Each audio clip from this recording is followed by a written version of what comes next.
Forgot your Apple ID password and want to check if it's already saved on your iPhone? First, check the Passwords app on your iPhone. To do this, search for the Passwords app on your iPhone and open it. Unlock it using Face ID or your passcode. Then, tap on the All Passwords section at the top. If you've saved your Apple ID password before on your iPhone, you should see it here.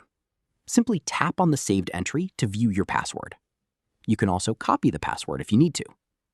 If you don't find it there, try checking the Google Password Manager. If you use Google Chrome to save your passwords, open Chrome on your iPhone. Then tap the three-dot icon in the bottom right corner. From the menu that appears, select Google Password Manager. Verify your identity using Face ID or your passcode. Now look for your Apple account.